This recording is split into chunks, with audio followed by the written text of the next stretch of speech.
Hello and welcome. We are glad that you are joining us for Adventist Risk Management's webinar on 4 steps to reopening churches. My name is Chris LeBrun, and I am the manager of marketing and communication for Adventist Risk Management. And again, we are just so thankful that you are with us today. This is a highly popular topic. It's one that we've had a lot of requests for. It's one that's been in the news recently. You may have noticed that. And so we're just glad that you are joining us today. Also want to say thank you to Elder Ken Denslow and the North American Division for helping us promote this and for getting the word out about it. And I'm sure that many of you are here today because you've seen it from seen the announcement about it from the North American Division. So thank you for them for their partnership.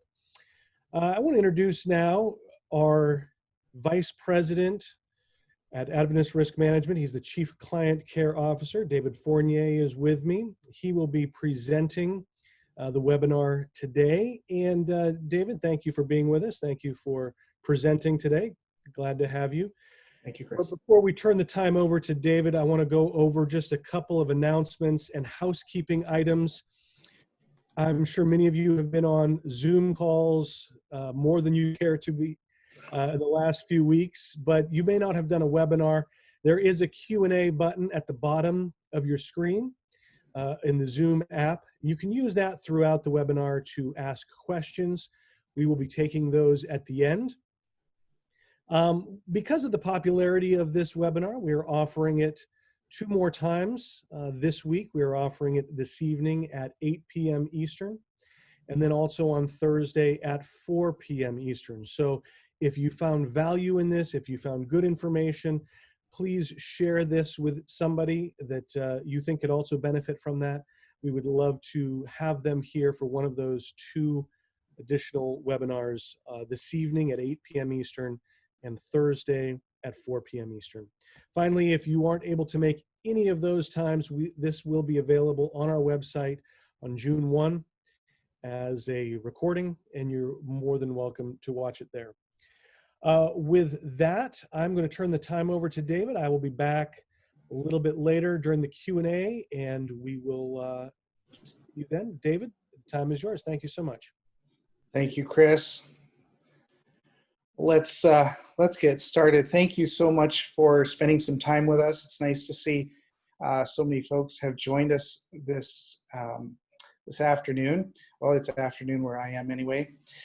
So thank you and welcome. I'm here, I hope, to encourage you a little bit today. This has been an interesting experience dealing with a pandemic in our part of the world. It seems as though this has impacted all parts of the world and really changed on a fairly dramatic scale how we live our lives, how we participate in church, and so many different aspects of our lives, both personal, professional, and how we relate to our community. There are a lot of things that we could say about that. Today, we're really going to focus on some risk management elements that we're asking you to consider as you look at reopening your church. I am not here to have a discussion about the law, the Constitution, or the many, many opinions and feelings that we have about this whole situation. But I do think we can be encouraging with some very good practices that experts have advised us of. And hopefully we can paint a picture that will at least get us started going down the right road of how do we relate to this in all of our different ministries. So my first word of advice is to really allow your local jurisdiction to provide you some guidance. This pandemic seems to have worked a bit differently in different locations. If you look at some places, they have extremely high number of cases, and it's really bad in some places and quite a bit less in others. So you're going to get specific guidance from your state, your province, and most of these jurisdictions are providing some very robust guidelines for reopening. We're asking that you follow those. So look for that permission to resume. Just because Adventist Risk Management is providing this webinar on this topic is not permission to go forward, but some of you, your local jurisdiction may already have given permission to move forward, or may have never removed that permission, so to speak. So you're going to want to pay careful attention to the guidance that they give you. Things to consider are, are they telling you how many people can meet in one place? I remember as this whole thing began for us here in Maryland, or in the United States where I'm located right now, I remember some states providing restrictions of, and this sounds funny now that I think back on it, of no more than 150 people can meet in one place, or no more than 500 people can meet in one place. And it quickly got down to about 10. No more than 10 people can meet in one place at a time. So you're going to want to watch for those kind of numbers where you're located in the guidance that you receive in your local state, county, city, province, or country. So look for that kind of information. Not only number of attendees, but are they still giving guidance about how far apart you need to be? Is it 6 feet, as was the case in many places? It may vary, but you're going to want to look for that type of information. Are masks still required? Are there any requirements surrounding those masks? So you'll want to look at all of those kind of information as it comes out from your local jurisdiction. So let's dive into our 4 steps. These are the 4 steps we're going to talk about today. I'm going to try to move through them fairly quickly. Step 1 is we're going to talk about cleaning, and we have a whole section on cleaning and what does that mean in this context. Step 2 is mitigating risks. It's really interesting how this whole pandemic has forced us to think very creatively about the practical application of different ideas. And I would like to add that we may give advice, and we're seeing advice come from organizations like the World Health Organization and the CDC, and I was looking at information from the United Kingdom, the NIH, I believe it's called, where it develops over time. What seems like a good idea when we don't fully understand all of the facts sometimes gets adjusted the more we learn about what we're dealing with. So be sensitive to that. Realize that we're all figuring this out and learning together. So you'll want to look for new understanding and new guidelines in the future. Just because there was a guidance given a month ago doesn't mean that it's all still the case going forward. Just keep your eyes and ears open. Look for that kind of guidance. Anyway, step 3, communicate expectations. We are going to spend a little bit of time talking about communicating those expectations, because as with everything else, it needs to work just a little bit differently. Reassess your procedures often. We are going to be figuring this out in many ways as we go. Fortunately, there's a lot of really good resources available, and we have those, several of those posted on our website at adventistrisk.org, and we're happy to share that information with you. I know we have a slide at the very end with a few links. I believe that information will be there, but that webpage has a number of links for you to really good sources of information about this. So let's dive into our first section on step 1, the cleaning section. If I can get my slides to move forward. Here we go. All right, step 1, cleaning and developing a plan. So there should be 3 time periods you think of as you think about your cleaning program. And yes, we're talking about a cleaning program. This is not just a simple, I cleaned it, like the teenage me did in my growing up in my house. My mom did not think that I had great skills in that area, and she often had to point me to her version of what clean looked like. So we are going to take this quite a bit more seriously than I did as a teenager. But let's look at this. Prior to reopening, there needs to be some careful thought put into cleaning during the week and actually while services are going on. I had a question, I think it was either last night or this morning, somebody asking, what exactly are we cleaning prior to opening? And there's actually quite a bit for us to think through there. Prior to opening, you need to make sure that your facilities are clean and ready for people to visit, whether we're talking about members or visitors. If those buildings have been empty, you may not be cleaning virus per se. You may not be trying to disinfect from a virus. However, I encourage you to take that approach anyway, and also think of additional measures. Perhaps this would be an ideal time for a deep clean of your heating and air conditioning systems, filters. It would be good to do a system-wide cleaning as well.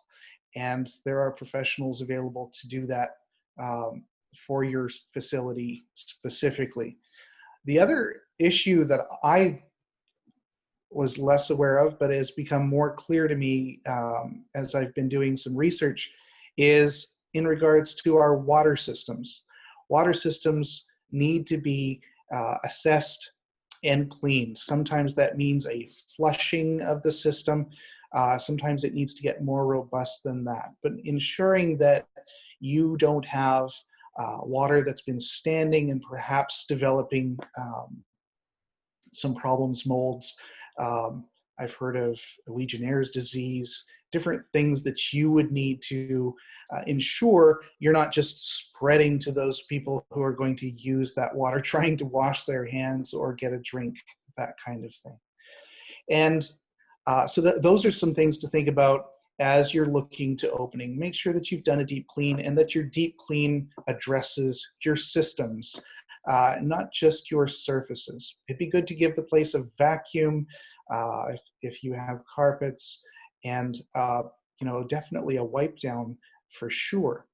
And then just be aware that you have people involved in that reopening process who may, potentially be carrying something with them. So very good for them to be taking proactive measures to not spread any disease, whether that's masks and gloves, and of course the ongoing hand washing.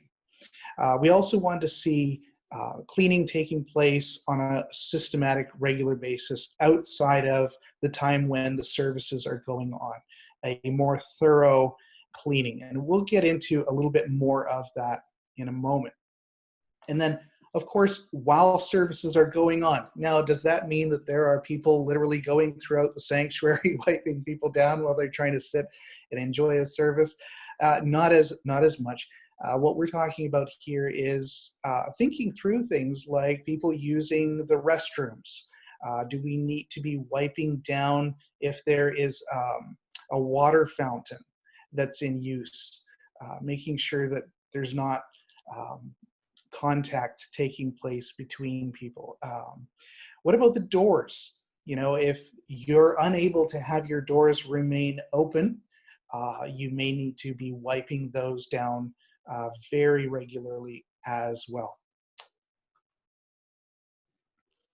So let's think about some of the particulars of a church.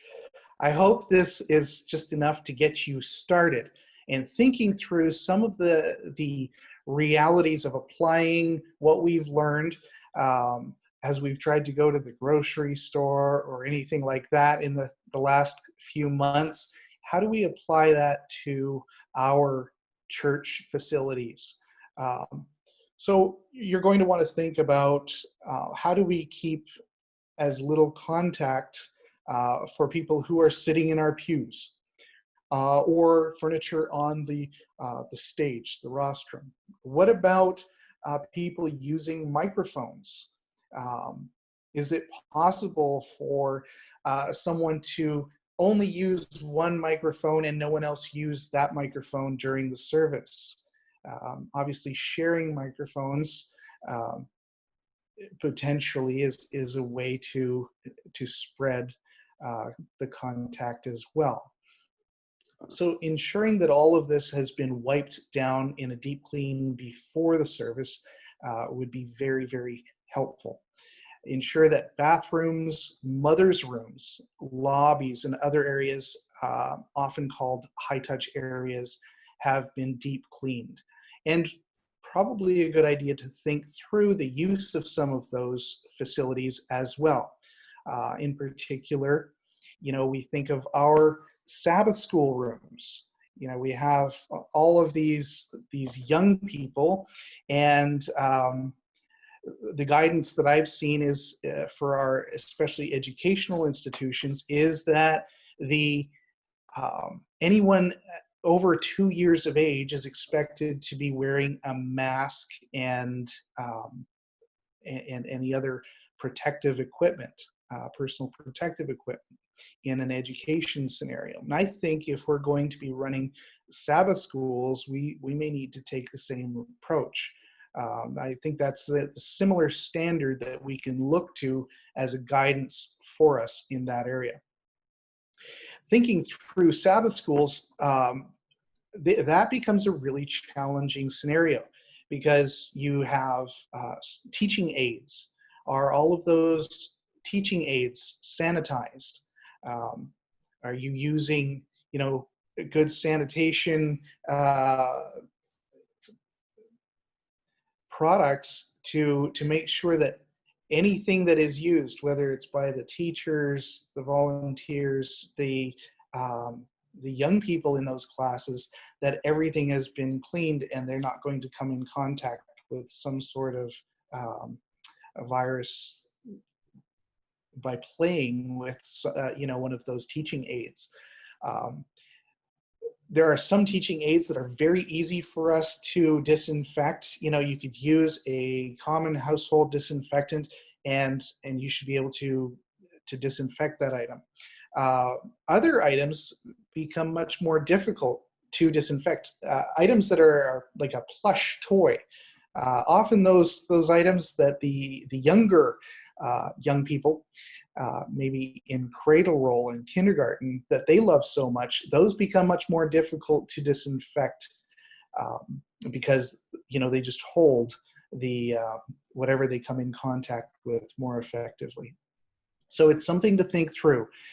Ensure that you've either removed any of those items or ensure that anything that you do use has been disinfected, including the surfaces. What I've seen recommended, and we actually have an article on exactly this topic in our Solutions newsletter, and what we're recommending is remove hymnals, songbooks, Bibles, any of the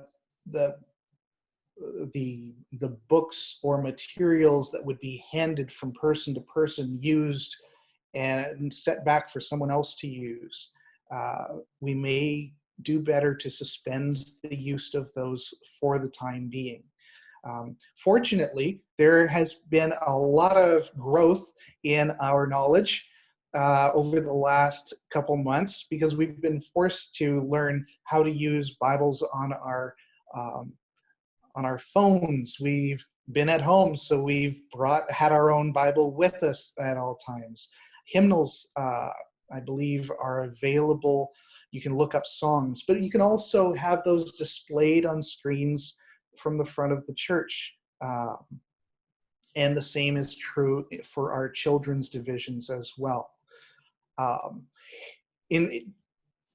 So those are just a few things to keep in mind as far as areas to clean. I'm sure this is not an exhaustive list. As I talk about it, I keep thinking of more things I want to tell you about, but I want to keep this generally high level and moving forward. I want to be able to speak about those things that are good examples, and not necessarily, we're not going to be able to cover every single instance. The other thing we haven't talked about so much, and we'll get to it, is the distance. And I think that's another question that really is something to think about when it comes to Sabbath schools. Are they practical when you need to keep such a distance? How does that work for the very young participants? So that is something that we need to figure out. So let's keep moving forward. Step 2, mitigation. What we're encouraging churches to do, and I hope there are many pastors on this particular webinar, is look at your program. What are you planning to do, or what were you planning to do? Were you planning to have any social gatherings or potlucks? These would be the kind of thing that may have added risk. It may be better to reschedule those kinds of events for further into the future. Choir and praise team practice. Again, you're getting a group of people and positioning them fairly close to each other. I've already mentioned it is probably best at this stage to remove hymnals and Bibles from the pews and refrain from the passing of the offering plate. Now, that demands a solution, I think. The church has actually seen some measurable downturn in giving, and there's probably a number of reasons for that. But I would encourage you to continue to support your local church and support your local church's ability to raise funds for itself as well. So some solutions that I'm aware of. Here in the North American division, there is a great online giving system. I know my church uses it, and most of the churches I've been to use that. If your church doesn't use that yet, I would encourage you to look into that in cooperation with your conference to make sure that you can be set up to receive gifts online, pay tithe, and do the offerings. I think it's a great system. I was using that anyway, but it may be that some folks will actually jump on board with that due to this unfortunate situation. So I would encourage making use of that kind of a resource. Also, another idea that I've heard is when it comes to passing the offering plate, rather than passing an offering plate and it gets into everybody's hands and you have to get close to people to move it back and forth. What I've heard of, one suggestion was to place a offering bucket essentially in one centralized location guarded by a deacon.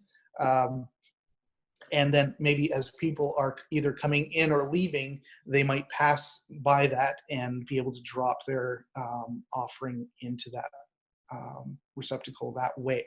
But either way, you're trying to minimize contact and allow for that distance between people and not everybody touching the same thing, the plate. We talked a little bit about teaching aids in Sabbath school classes.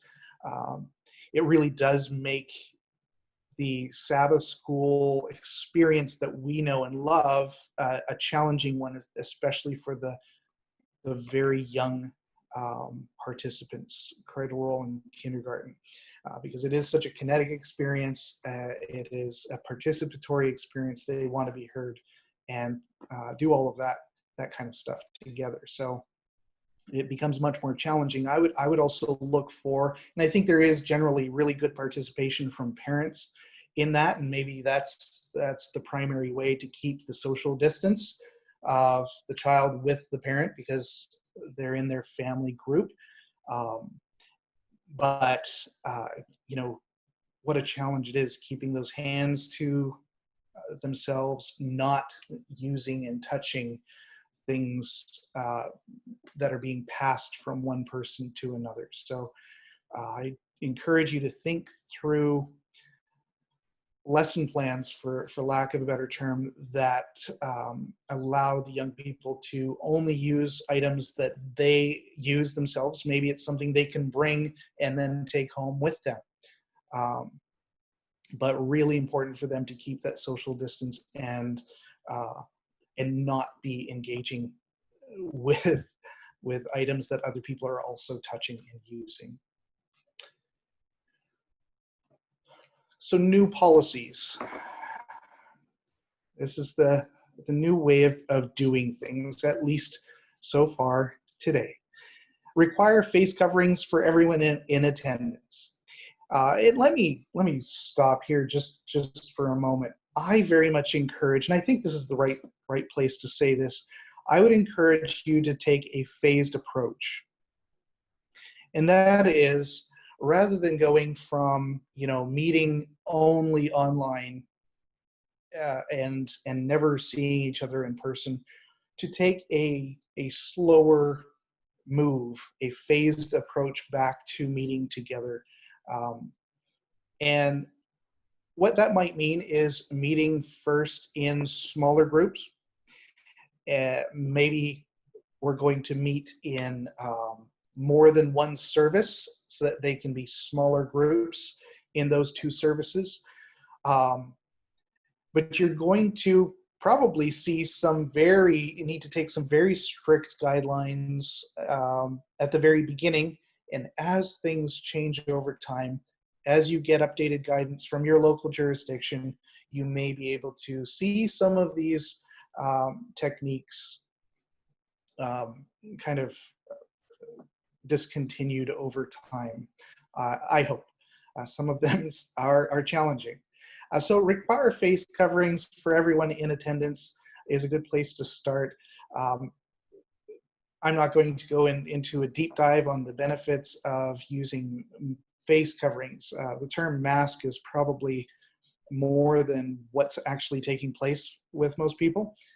It's not so much a mask, but a face covering. And either it is providing some at least small measure of protection from what other people may be putting into the local air, but it's also protecting the rest of the world from whatever you may be carrying that you may not know about. Take temperatures at the door. Obviously, what we're talking about here is a contactless temperature taking device. If I would have known those were available, I would have bought one of those years ago. But they are available, and it is possible to take temperatures at the door without coming in contact with the individual. We're going to talk about communication next, but that's going to be very, very important for that point.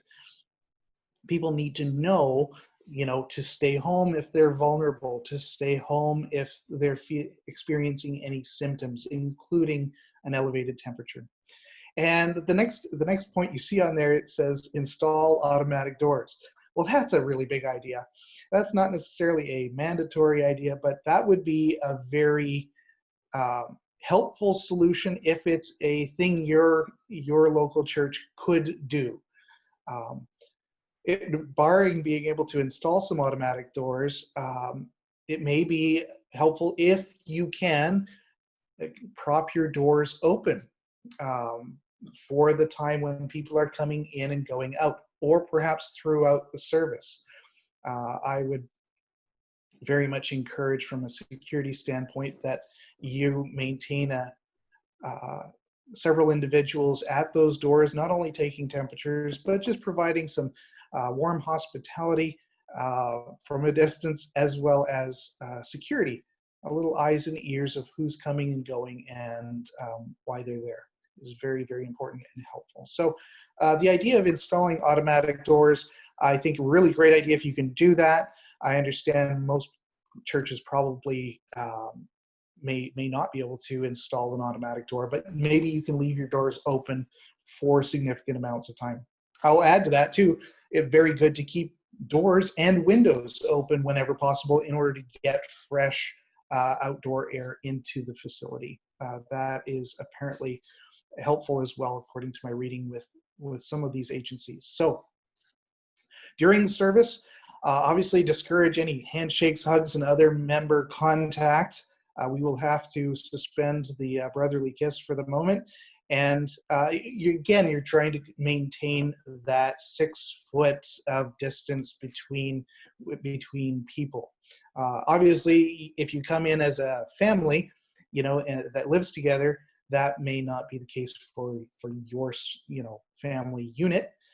You can sit very close to each other, but from those people you've not been in contact with, you're going to want to maintain that distance. And we'll talk about that more again on the communication side. You want to encourage and everyone to be maintaining that sort of distance. 2 church services with a break in between for cleaning. Okay, so we've already sort of brought that idea up. Again, this gives you the opportunity to have a smaller group in the space, right? You've broken up your service into 2 times. You may want to simplify your service a little bit as well in order to facilitate that kind of a thing. You may want to encourage the continued support of online services, maybe study groups, those kinds of things that are taking place right now, if your church has not reopened yet. I would just like to add that for many people, we've been able to explore ways of worshiping together over the last 2 months that are new and exciting. And while I find this pandemic has been tragic for many people, disruptive for many, there has been a creative re-examination of what it means to be church for others as well. And if there are great ways to continue, I hope that we don't lose those as we move forward and start to reopen. I hope we can capitalize on whatever we've learned throughout this process. I saw a great quote on, I think it was Facebook, so I may have just discredited this great quote, but generally it was just saying the church is not the building. And I believe that to be true. You are the church. The members are the church.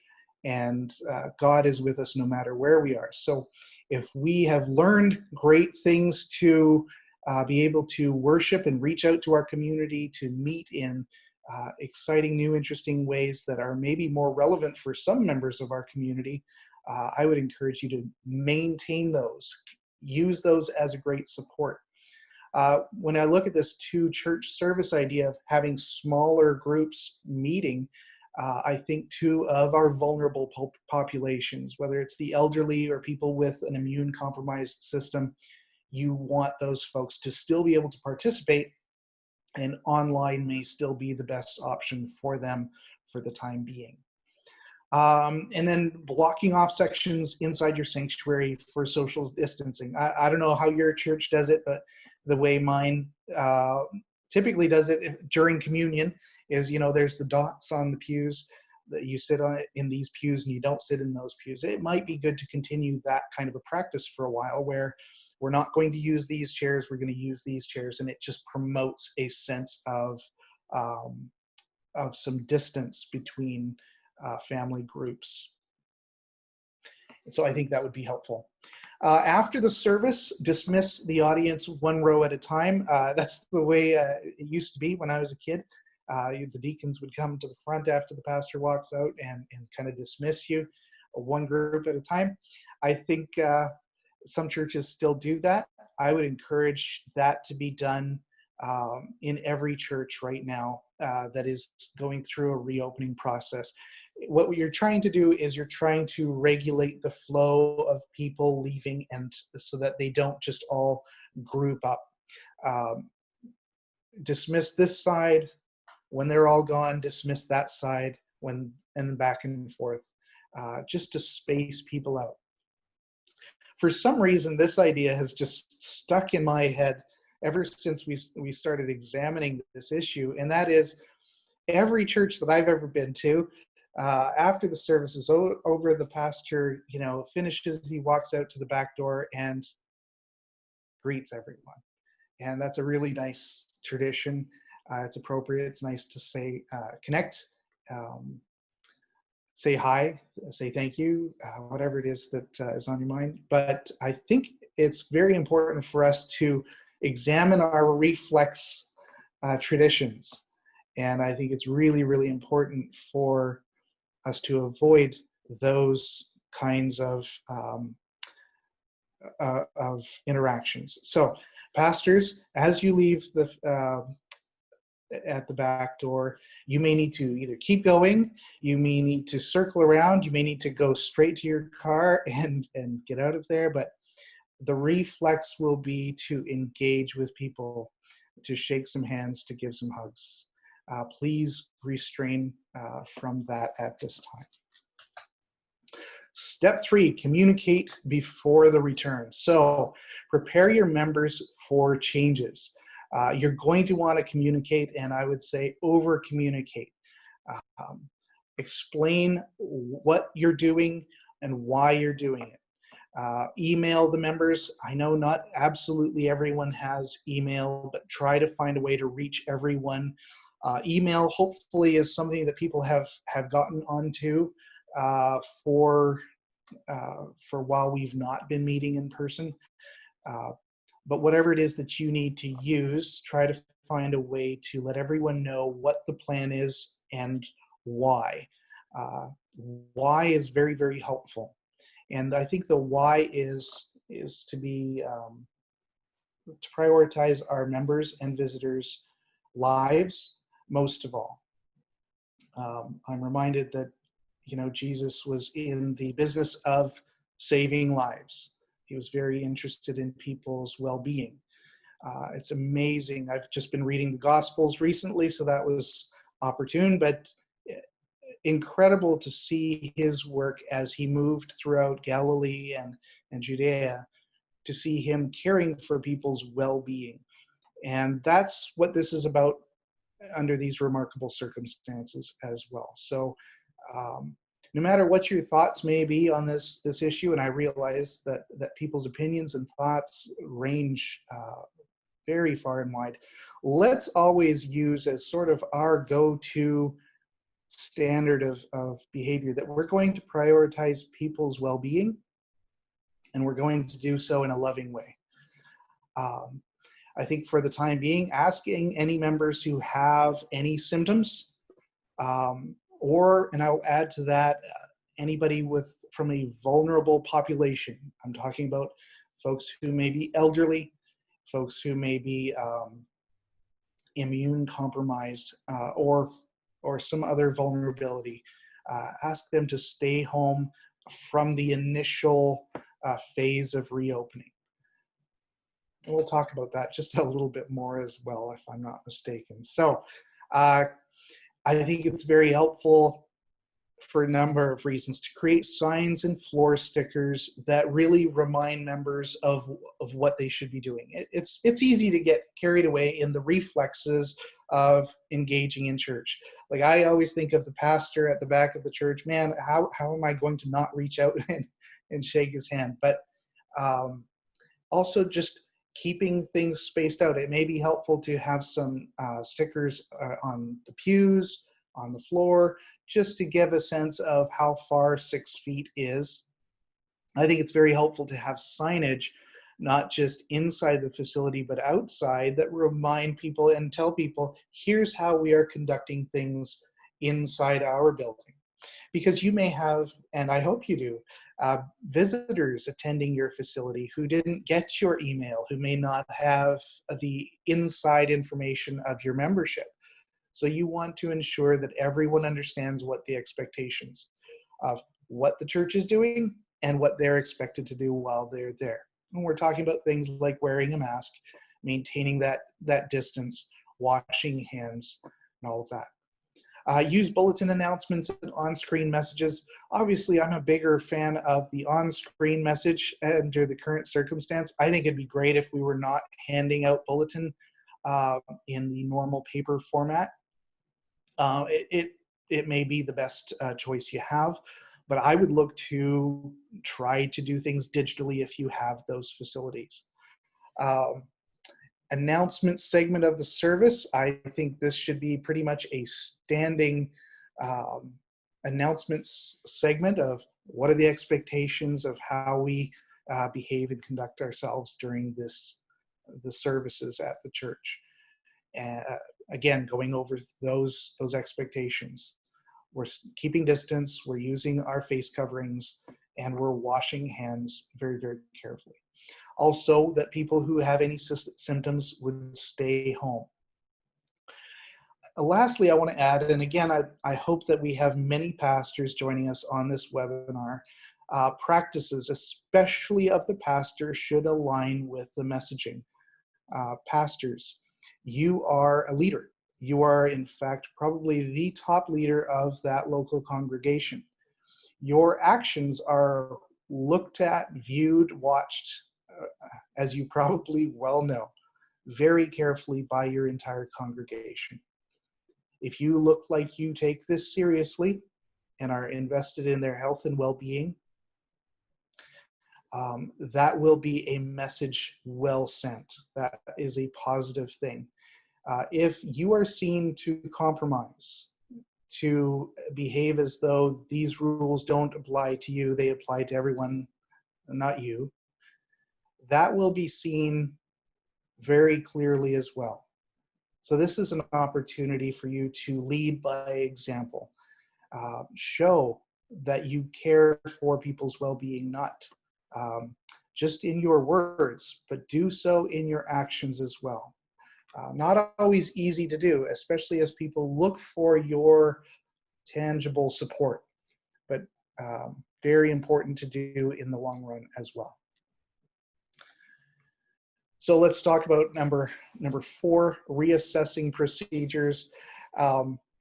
Like I said earlier on, this is going to develop over time, but I think it's important for you to have an ongoing and positive discussion with your local leadership team at the church. Stay connected with your conference. They may have guidance for you as well. Look for guidance from your local jurisdiction, whether it's the state, province, or a city or county. But then meet as a team, hopefully virtually. I hope that your church has a safety committee, that you have a safety officer. If you don't, now might be a good time to put that kind of a group in place. This is somebody who can really spearhead your safety measures, your safety initiatives at your church. Adventist Risk Management has been promoting the idea of a safety officer and safety committee for many years. We have resources for free on our website with job description of what they can be doing, free resources to facilitate a lot of what they should be doing on a regular basis. So we want to support you with that. But if you have that, or as you have that, I encourage you to pull that group together to look at what measures are we able to take, as in, are we the kind of church that is installing those automatic doors, or are we going to ask so-and-so to watch the offering bucket, or who's going to be taking temperatures at the door? Are these measures working? Where is it falling apart? Or we had an incident with so-and-so who doesn't understand why we're doing all this. They don't think it's necessary, and they're just going to do their own thing. And how are we going to relate to that person? I would encourage you to relate to that person with clarity and kindness, both.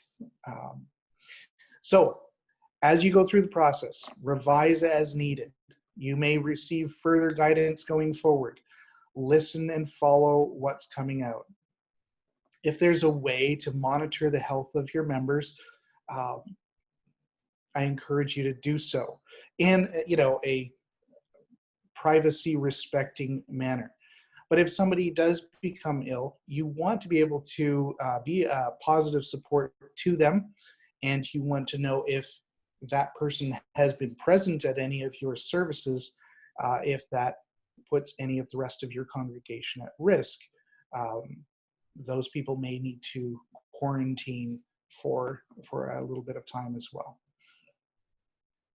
Lastly, and this one's hard to look at, temporarily return to virtual church if members are getting sick. If it's not working, take some steps back so that you can take better steps forward.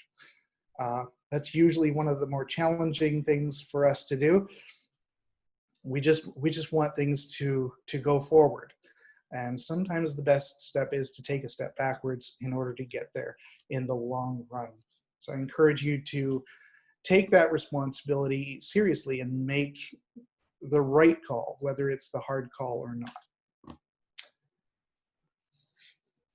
So in summary, I hope I've not been too long-winded today.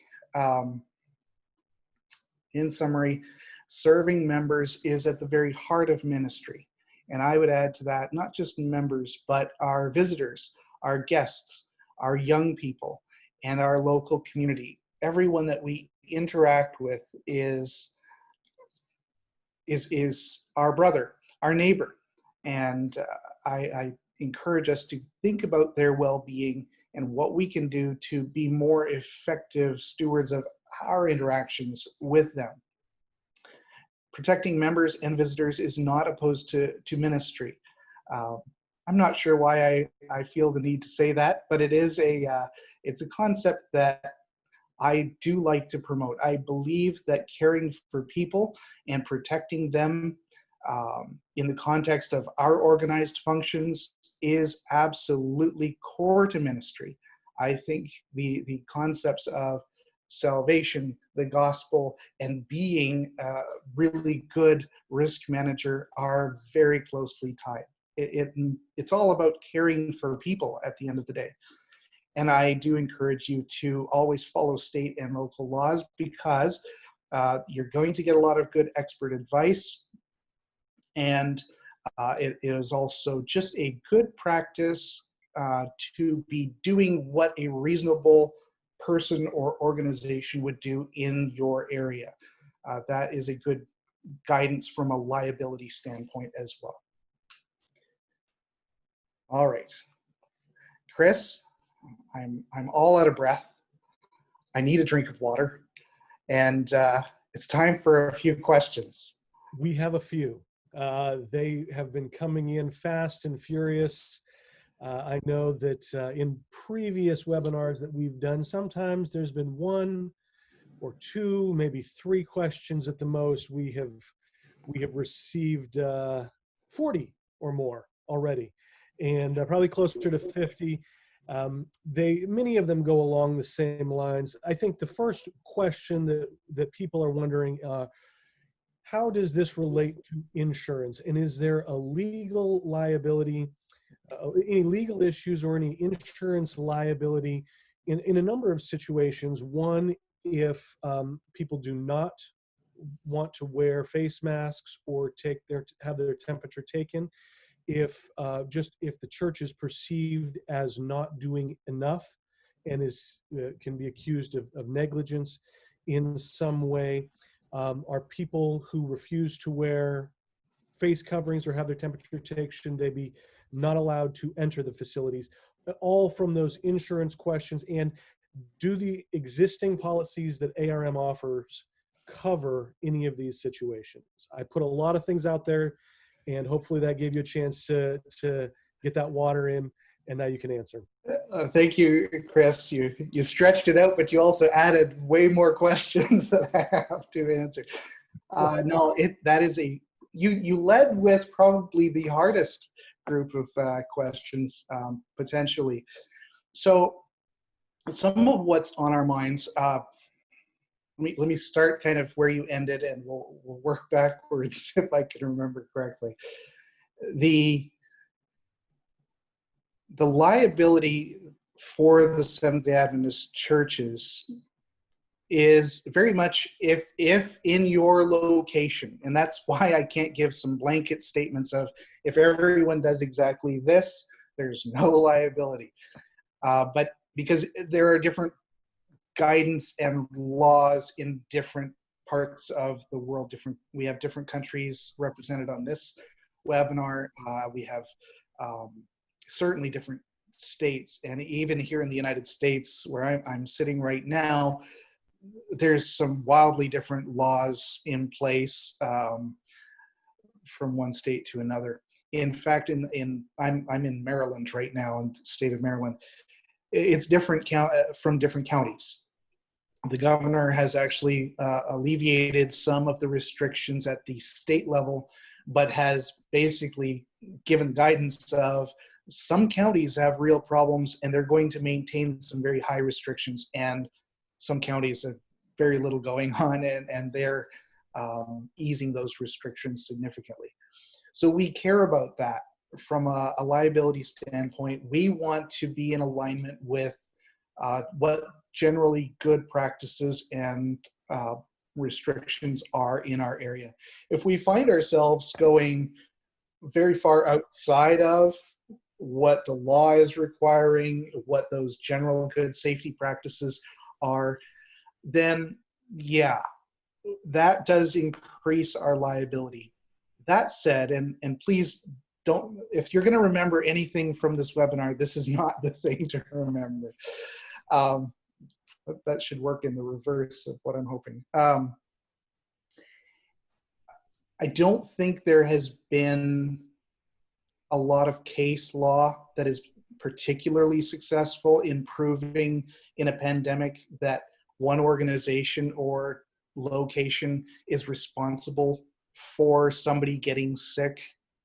So I think it would be a real upward battle for someone to prove that the Seventh-day Adventist Church in this particular province or state is responsible for so-and-so getting the virus.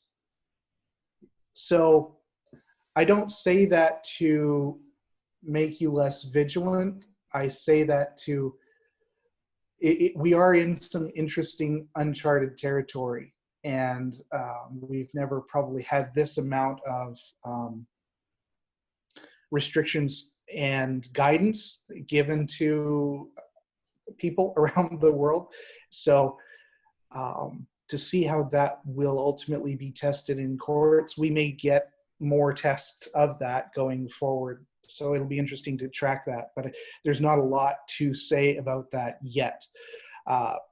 Is the Seventh-day Adventist Church, if you're with Adventist Risk Management, if your conference is insured through us for general liability,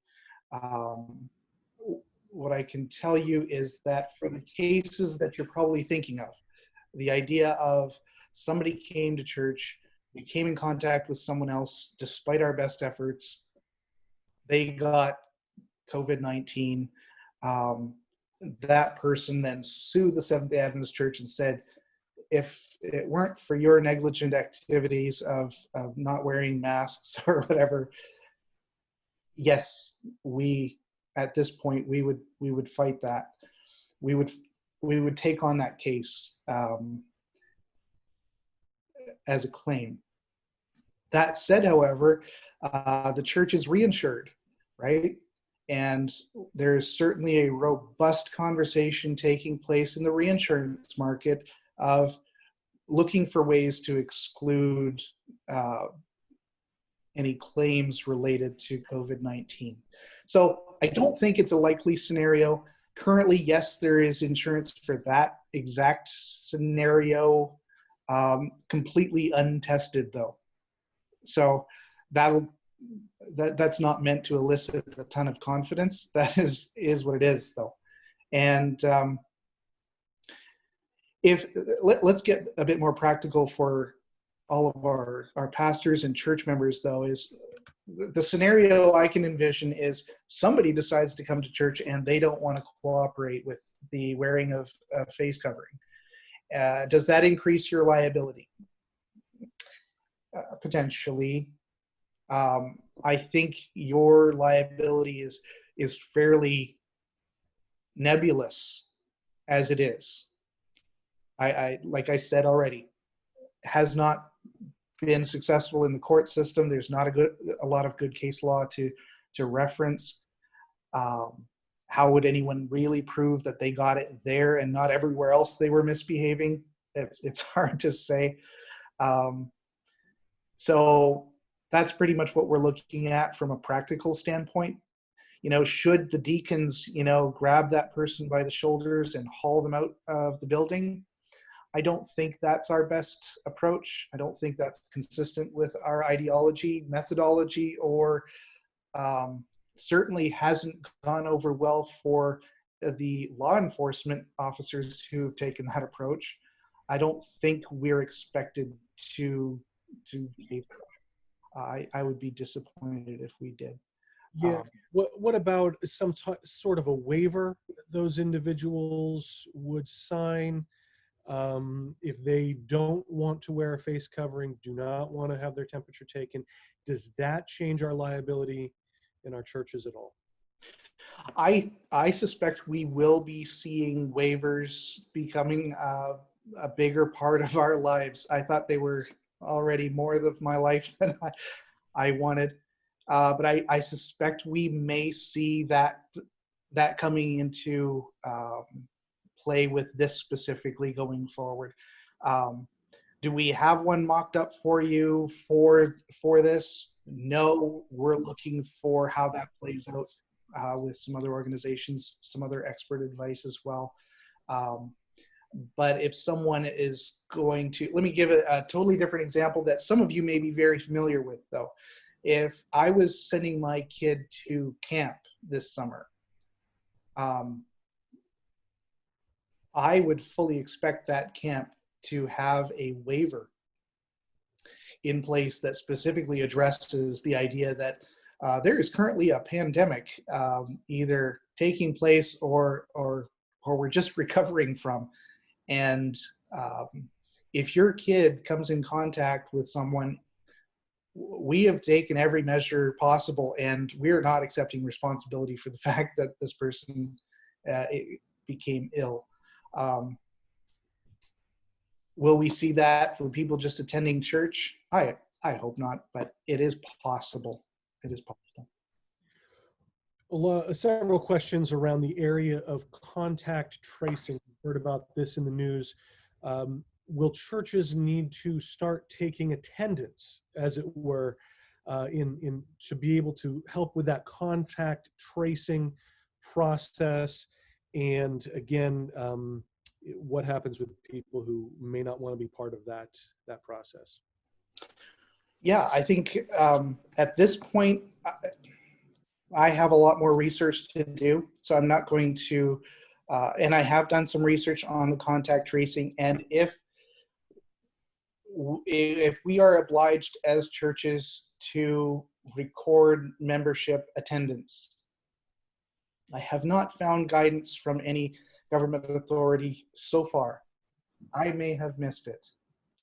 If so, I apologize, but I have not found guidance that requires a church to engage in that kind of attendance keeping and be willing to give that information up. I did look into contact tracing. It does appear as though somebody may be looking for that information and maybe asking, but I did not find guidance that required people to keep that information or actually to give it. So I suspect that may change and is a developing area, because certainly if you're trying to trace, all of the contacts that somebody had, it seems like a logical thing that you would want to know is, well, they went to a church group. Well, then who was at the church group? Well, wouldn't it be nice if they kept a record? That'd be an easy way to know. But I think that is still a developing area. It's something for us to watch out for, certainly. And frankly, I really hope it doesn't, because that opens up some real challenging privacy laws as well. Absolutely. And I'm sure, again, that's going to be one of those areas that is on a jurisdiction by jurisdiction basis. It Very much so. may be mandated in some areas and not in the others. But again, probably keeping records would be more likely than providing records. Again, as you spoke of those privacy issues. I think we've covered this, but just, the idea of handing out bulletins or Sabbath school quarterlies or other publications, probably not advisable at this time. I think you mentioned that. That was brought up again in the questions. Another area was that of singing.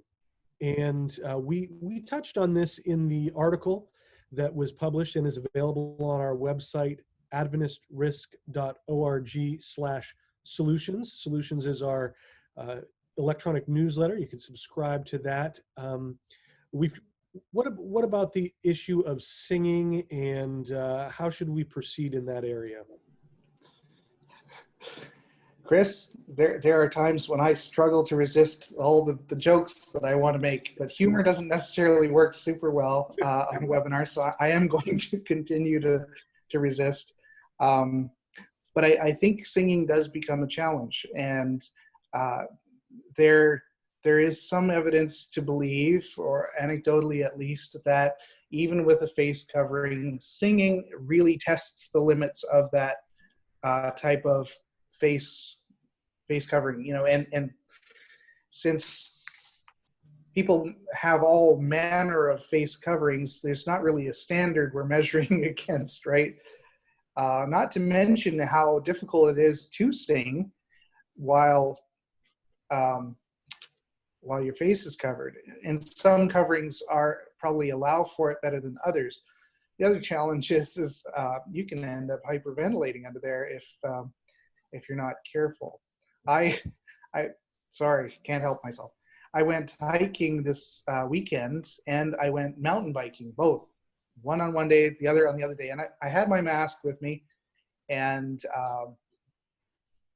for the most part, I was way out in the woods where no one was around, so I had my mask off.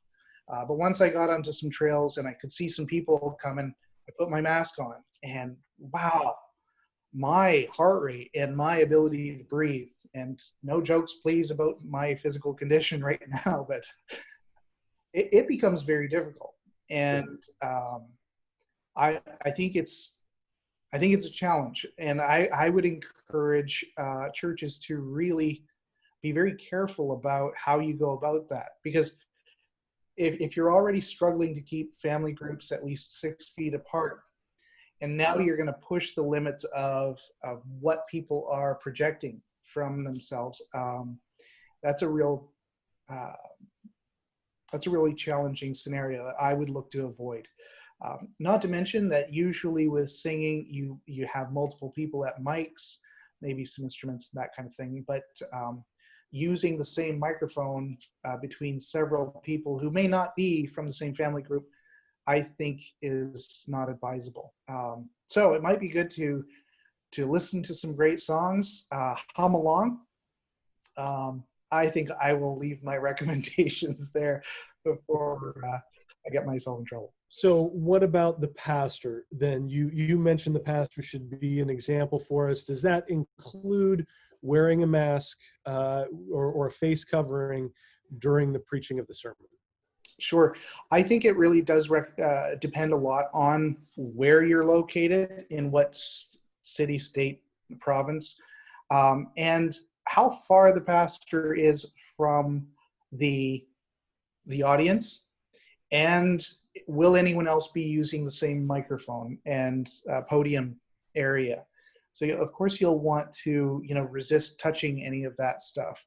But if you have sufficient distance and a good microphone that only the pastor is using, then maybe it's okay in that area to not have a mask on.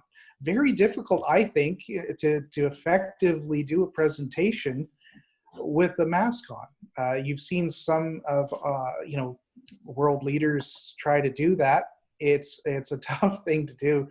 But if you're going to be very close to other people, 6 to 12 feet or so, maybe it's the thing you're going to need to do. Again, I prioritize people's health and well-being over most anything else. But I think there's probably somewhere in there a practical solution. If you can just get a little further away than normal, and maybe this isn't the time for some real, screaming sermons. Keep that under control, and then keeping a mic that maybe only the pastor's using, and no one else needs to touch that or share that microphone, I think goes a long way. Yeah, excellent. And I think one of the final questions that we'll try to cover here is on the area of greeters. And again, you mentioned that we still want to be hospitable. Should we suspend the greeting process at the door? Somebody recommended, maybe having a greeter prop the door open rather than installing automatic doors if you're not able to do that financially. Is the greeter still a good thing for us to do? And how does that work at larger churches? Any of these recommendations that you've given? On the one hand, it might be a lot easier to do temperature checks, example, at a small country church, but at the larger churches, maybe there's more resources in terms of people and finances for thermometers, and the touchless ones are not cheap. Right. So how does that work at those larger churches? Sure. Well, I think in principle it should work fairly similarly, whether we're talking about a very large facility or a small one. Um, I think the hospitality team, the greeter team of a church it's become one of my favorite ministries. I think it is absolutely critical because I think people should feel welcome when they come to our churches, and I think everyone should be on board with that. Having key team members trained and on task for that just makes a lot of sense to me from an organizational standpoint.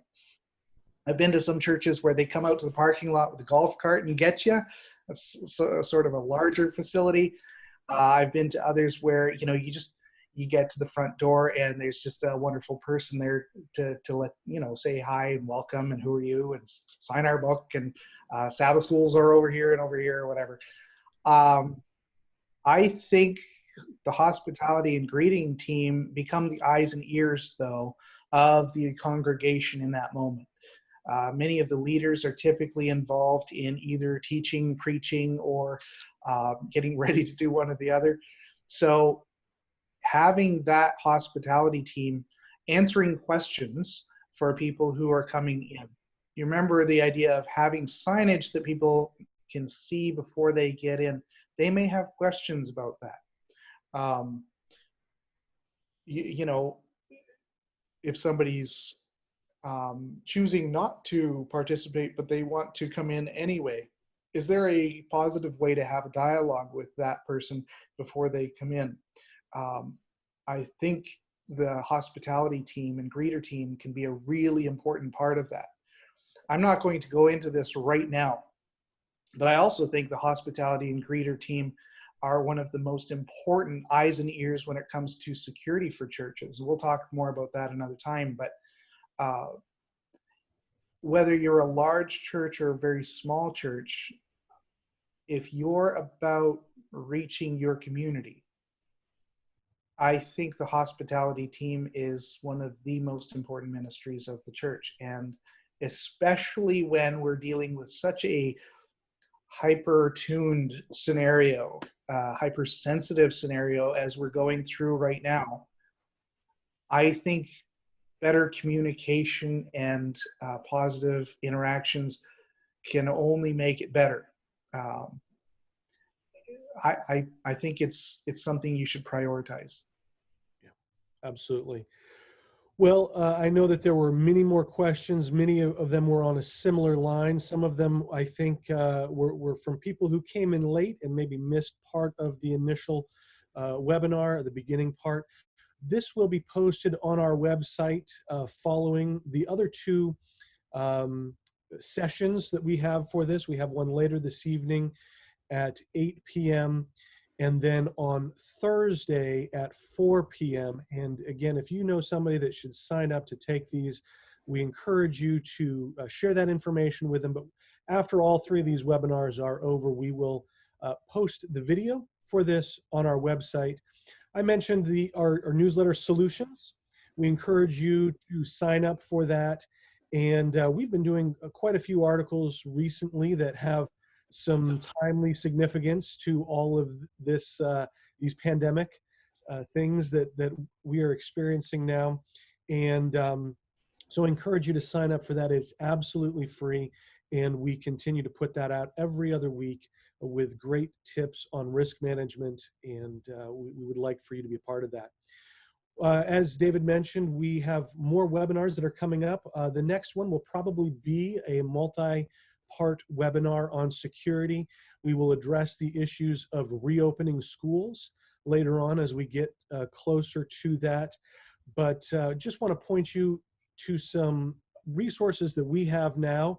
Again, we have been doing many articles and resources on our website. You see that there at the bottom, adventistrisk.org/COVID-19. And that is a place where you can find many of these resources. We may make a question and answer page based on the number of questions that we saw here that we can add to that resource page. But again, we certainly recommend that you go directly to the source, whether that be the CDC or WHO. I know CDC over the weekend had recommendations specifically about opening churches, and we have that linked on our COVID-19 page there. So any final words, David? No, I appreciate you're pointing to these resources, Chris, because I think there's a lot of great information here. I encourage you, I think we have more links on our website. So if you go to that adventistrisk.org/COVID-19 page, you'll see information from Canada. I think there's stuff from the United Kingdom and some other places around the world. So you're going to want to stay connected with ongoing advice and guidelines as this moves forward. Certainly Adventist Risk Management is continuing our analysis and our partnership with experts on providing you relevant information for ministry. But again, I just want to end with that comment. The church is not a building. And I think this experience has, while it has been sobering, it's been painful for many. It has been tragic for some. I hope that our church is learning that church is more than a building. It is people. At the end of the day, it is people reaching out to other people with the gospel. Some have as often happens in a crisis, we spend our time thinking about end times, and that's appropriate because these are signs of end times. But what I would ask of everyone is pray with me that that God will hold back the winds of strife. We are here not just so that we can go to a better place someday. We're here so that we can share the love of Jesus with other people. That's the good news. Getting to know Jesus. So I hope you will join me with that perspective of love people, care for people, ask for that from the Spirit as well. I appreciate everyone who's joined us, and we will be doing this again as Chris announced. So thank you, Chris, for your support and help through this webinar. And if we missed anyone's questions, we will look for those and try to address that more effectively, either in one of the upcoming webinars or additional resources we share. So thank you and goodbye. Thanks so much, everybody.